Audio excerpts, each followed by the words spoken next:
I've been feeling lonely and isolated lately. Sometimes I compare myself to my friends on social media. Sometimes I feel like people's ideas and interests are so superficial. I tend to minimize my own problems, feelings, and emotions, and sometimes I feel like they aren't valid, and I fear that I'll offend other people or let people down if I express them. I have a lack of motivation and focus. Our teachers give us so much work, and it's overwhelming. There's so much pressure to make the right life decisions, but how am I supposed to know which one the right one is? None of these students are alone in dealing with these types of thoughts. The second Yoga Sutra, Yogas Chitta Vritti Naradaha, is all about stilling the chatter of the mind. All of these issues mentioned by students have something in common. Their thoughts are holding them back and creating dis-ease. Establishing practices that empower us to no longer allow our minds to hold us captive can help us to shift into healthier states of being. The Giranda Samhita states that there is no greater enemy than egoism. Releasing behaviors that feed our ego is one way we can focus on our own journey without competition, comparison, or judgment. Swami Mukti Bodhananda breaks down Haṭha as Ha representing prana and Ta representing the mind. It can be difficult to control the fluctuations of the mind, and according to Swami, when we control pranas, the mind is automatically controlled. Self-regulation, mental and emotional, is an invaluable tool when it comes to improving overall mental health. According to Hatha Yoga philosophy, the body can be used as a path to liberation. The body and mind are inextricably connected, and whether you take a top-down or bottom-up approach, you are capable of strengthening your higher mind, cultivating continuous inner balance, and thus achieving longer-lasting peace of mind. The phrase top-down refers to controlling the physiology and mind through the mind.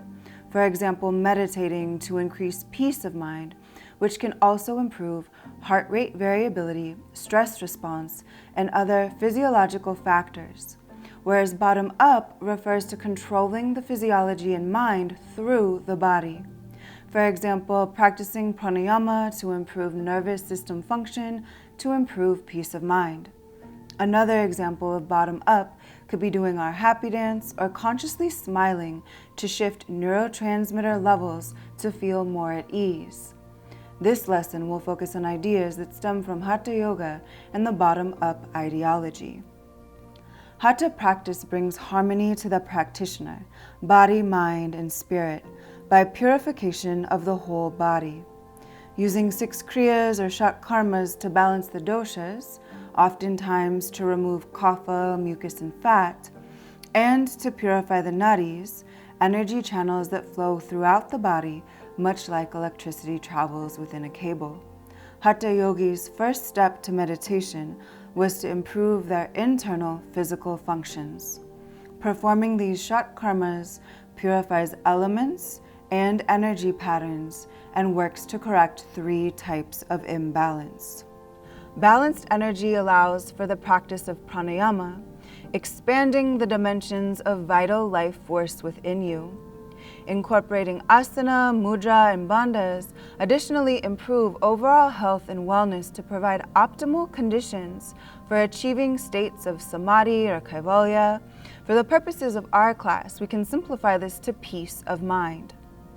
Although it may not be realistic for us to practice all 6 shat karmas in this day and age, there are some we can easily apply or try out. The 6 shat karmas work to balance elements and to cleanse all nadis, but specifically we focus on 3 as being most important. Ida for the left nostril and right brain, Pingala for the right nostril and left brain, and Sushumna, the central channel. The forces of Ida and Pingala have been compared to the yin and yang of Taoism, the Shakti and Shiva of Tantra, the Prakriti and Purusha of yogic philosophy. Our energy is impacted by the gunas and doshas. Gunas are cosmic energies that exist in all of nature. Rajas is the quality of movement, tamas the quality of inertia, sattva is the state of equilibrium. We can loosely associate rajas with the activity of Pingala, the solar channel, tamas to Ida, the lunar channel, and sattva to Sushumna.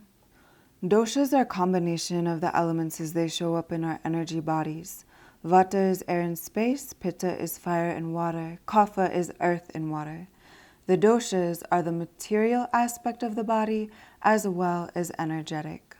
Excessive or deficient energy in any of these gunas or doshas can affect our entire being. Texts like the Haṭha Pradipika emphasize that pranayama is only to be practiced when Vata, Pitta, and Kapha are balanced. With regard to balance, several texts discuss right diet. The Geranda Samhita states, "He who practices yoga without moderation of diet incurs various diseases and obtains no success." Both the practice of svaryaya and tapas can aid in consistent right diet for you. The gut-brain connection is something to consider when working to improve your mental health.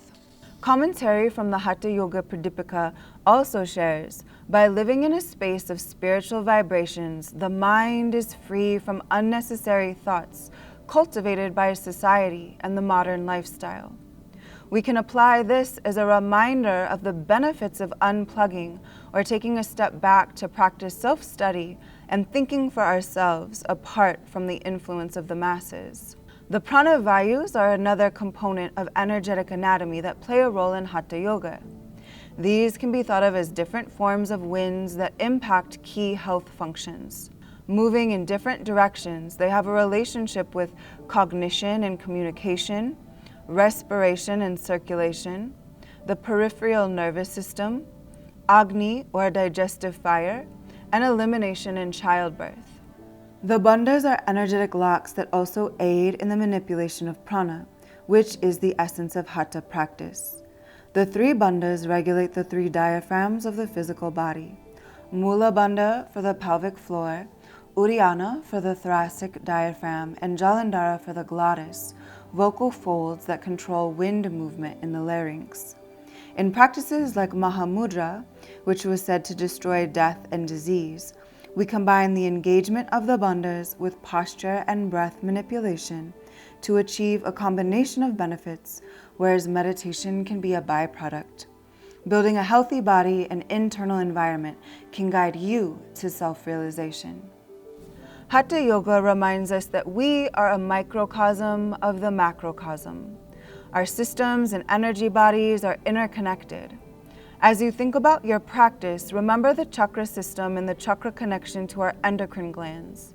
Additionally, think of our koshas as facets of our being.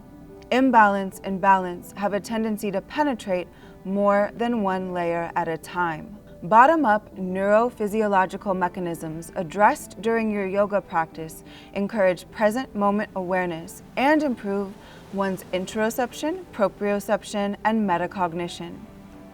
Interoception is the awareness of our internal processes. It has connections with our nervous system as well as our emotions. Proprioception deals with our sense of self, our movement and body position, and the feedback loop between our sensory receptors and nervous system. Polyvagal theory connects the systems of our body, our brain, and the processes of our mind.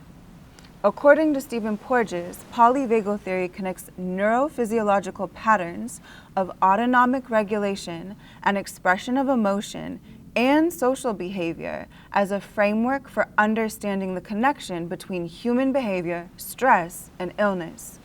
As we know, stress can both cause illness and influence pre-existing conditions to worsen. The three neural circuits, mobilization, immobilization, and social engagement, parallel the gunas of yogic philosophy. Bottom-up processes, promoted by breathing techniques and movement practices, have been shown to influence not only the musculoskeletal, cardiovascular, and nervous system functions, but also affect our hypothalamic pituitary axis and sympathetic nervous system activity, with naturally occurring or connected changes in both our immune function and our emotional well-being. As our physical and energetic bodies gain balance and strength, our awareness and understanding of our thought processes do as well. This is the witness consciousness of yogic philosophy. Practicing witness consciousness can improve both self-regulation and resilience. The Hatha Yoga Pradipika states, through Hatha Yoga, you regulate the body's secretions, hormones, breath, brain waves, and prana. The mind automatically becomes harmonious. James Mallinson and Mark Singleton share in the Roots of Yoga that all texts agree on the necessity of a qualified guru for success in yoga practice and mention the yamas as rules and the niyamas as observances that make up the first two limbs in the Eightfold Ashtanga systems. The Patanjali Yoga Shastra identifies tapas as a necessary preliminary for yoga practice.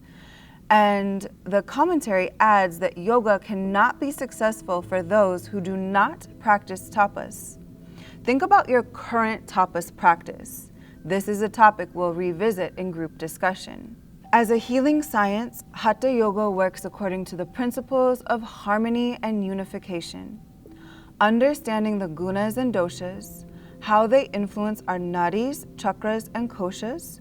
Remember all the systems that make up Annamaya Kosha, and how controlling the prana through the practices of kriyas, asana, pranayama, mudras, and bandhas all purify to organically promote wellness on every possible level. The only way of knowing a feeling is feeling it. Yoga is about experience, so let's practice. Get comfortable on your mat. During the remainder of class, we will practice Kapalabhati as a kriya or shat karma, Nadi Shodhana as a pranayama. Commentary from the Hatha Yoga Pradipika states, the flow of the breath in alternate nostrils indicates the state of balance of the sympathetic and parasympathetic nervous systems. When both nostrils are flowing equally, that means Sushumna is flowing. We'll continue with Mahamudra, Viparita Karani, Gomukhasana, Mayurasana, and Sambhavi Mudra. Let's begin.